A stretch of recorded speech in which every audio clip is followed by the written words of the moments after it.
Yo, yo, what's going on, everybody? Welcome to the Ivan Herrera Show. It's the first time I'm doing a live stream in a very long time, and I'm very excited because we are now at the very end. We are at week 18. Week 17 was championship week, and most, if not all, leagues should now be over.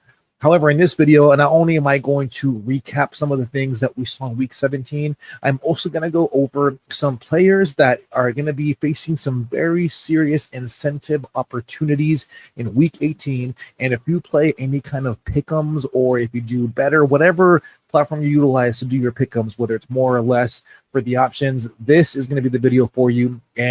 But first, I want to actually go over a few of these amazing things that we saw in week 17.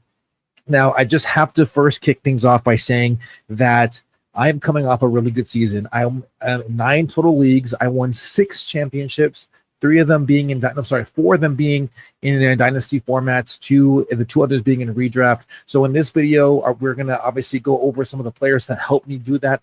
And first and foremost, I got to share how amazing T. Higgins was. So first and foremost, this guy finished as the wide receiver 1 this past week. He put up 11 receptions on 12 targets, 131 yards, had 3 touchdowns. In his last 5 games, he has had 3 games with double-digit targets. And what's been impressive is that he's been the wide receiver 9 during this stretch, averaging a total of 20.4 points during that time. And it's going to be very interesting to see what Cincinnati is going to do as far as re-signing him. He's obviously going to be someone that is going to have a lot of interest, even if he was to go somewhere else. So keeping our eyes very close on T. Higgins, who put up a 40 bomb performance this past week. And we have to also make mention of how good this kid, Malik Neighbors, was. This kid is going to finish as the wide receiver, is finishing as the wide receiver 2. He had 7 receptions on 8 targets, 171 yards, 2 touchdowns. As I said, he's finishing as the wide receiver 2.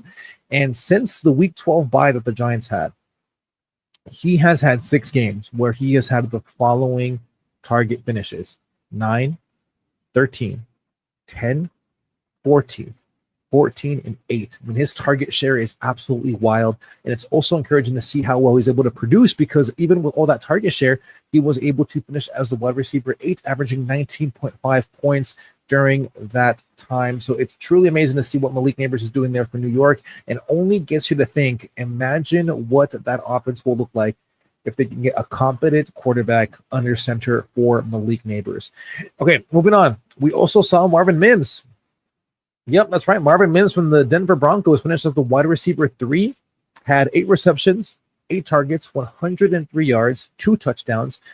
And he really had a great week. He finished a career high in receptions as well as targets, and also had his best fantasy performance as well in his early career. And if you're playing in week 18, which I mean, if your league goes to week 18, I would really strongly consider not joining that league once again next season. However, if you so happen to be in a situation where waivers are an option for you, Marvin Mims could be a shot worth going for and seeing how well he does for you. Okay, now let's go over some quick fire notable wide receivers that did well. Devontae Smith had a huge game, 6 receptions on 7 targets, 120 yards, 2 touchdowns. We saw Mike Evans absolutely feast, 8 receptions on 9 targets, 97 yards, 2 touchdowns. Ricky Pearsall, rookie sensation, also 8 receptions, 10 targets, 141 yards, and a touchdown on Monday Night Football.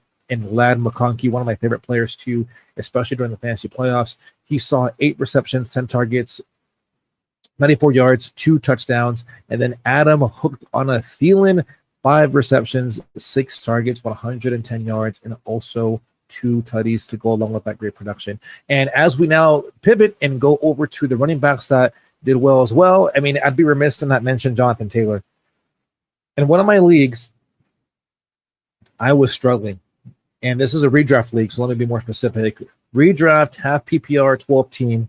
And Jonathan Taylor was my first option. I was out of the 12th overall pick. And I had Chris Olave after that on the turn to kick off the second round. And I eventually also had CJ Stroud. I think I got him in the 8th round or whatever. But the point is, this team was just a waiver wire warrior team. But I have to give all the credit because Jonathan Taylor saved my season with the great production that he had over this last couple weeks.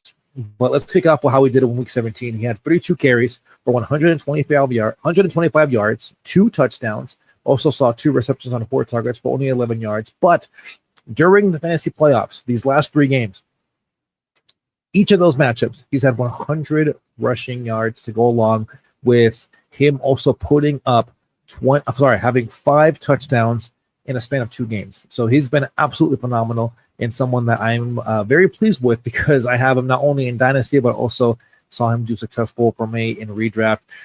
Another guy worth mentioning is also Jahmyr Gibbs. He actually helped me win a very close matchup in Dynasty. I also was able to avoid him actually beating me in another matchup where he made the game really close on championship week. However, he had 18 carries on 117 yards, had 1 touchdown, also caught 4 of his receptions on 4 targets for 46 yards, and has now had 3 straight games in PPR formats where he's had 25 points, literally carrying teams through the championship week and even through the playoffs.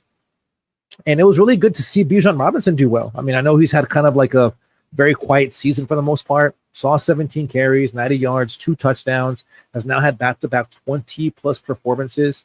And someone that I want to make mention that needs to get praise and love right now is going to be Bucky Irving. I mean, this kid has been absolutely phenomenal.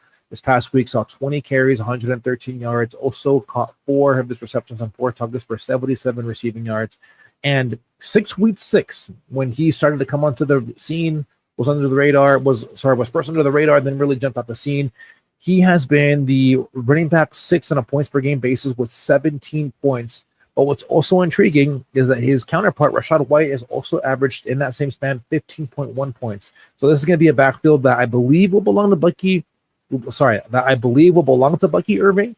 However, I am very intrigued to see how this dynamic of White as well as Irving in the backfield will shape up for Tampa Bay. And a couple other notable running backs to make mention of: Amir Abdullah, someone who I told you to actually add as well as a waiver wire a few weeks back. 20 carries, 115 yards, 3 receptions on 4 targets for 32 yards. And we also saw Jaylen Warren on Christmas Day have 11 carries, 71 yards. Also had a pretty good game with 5 receptions and 6 targets in the passing game for 41 yards as well. And I would be remiss if I didn't mention some of these great tight ends that showed up. And the first one I want to kick off is going to be Trey McBride. And it's insane how well this guy played all season long. Trey McBride, from week 1 through week 16, he had no touchdowns. 0. Nothing. And you know what's crazy? He was the tight end 3 despite not having a single touchdown, which means he was getting production through his receiving, not only his receiving yards, but his receptions, just being a complete target monster for this Arizona Cardinals offense.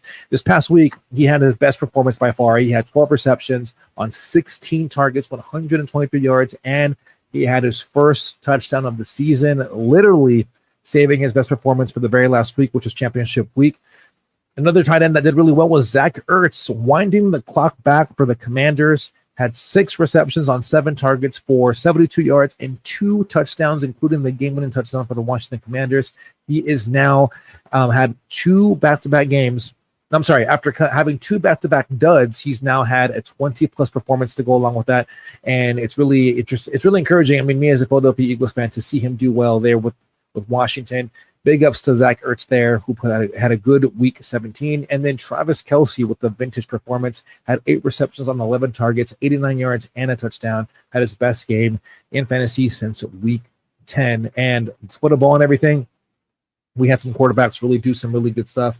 Let me actually pull that up right now. I just realized I didn't do that for the tight ends. But anyways, we saw Joe Burrow put up a huge performance over the weekend. He had 412 passing yards, 3 touchdowns, also had 4 carries with a rushing touchdown as well. Baker Mayfield with 359 passing yards for 5 touchdowns.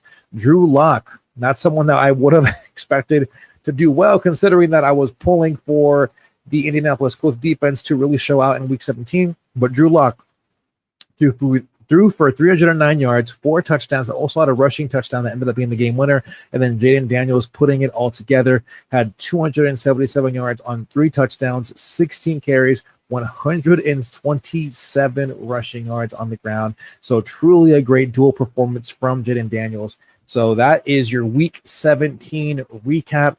And as we get ready to wind things down and to talk about what we're going to do in week 18, it is very important to talk about some of the players that this upcoming week in week 18, if you're playing, I mean, I know I'm not playing in any leagues right now that go into week 18. However, I am doing a few pick'em leagues just so I can at least still get some kind of involvement. And we have some players that I have 5 players that I will share with you that have really interesting milestones that could lead to great incentives for them and should be good plays for you.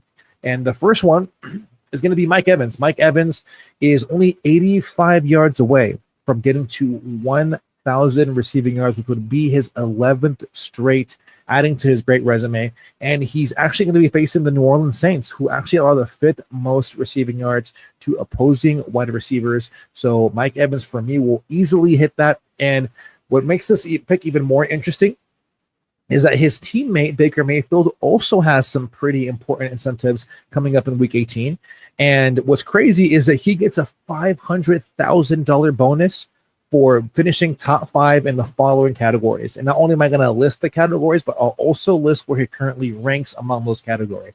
So for starters, he gets a bonus for hitting passer rating. He's actually currently 4th in that category.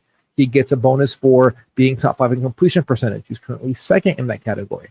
And he also gets the same thing for yards per attempt. He's currently 7th in that category.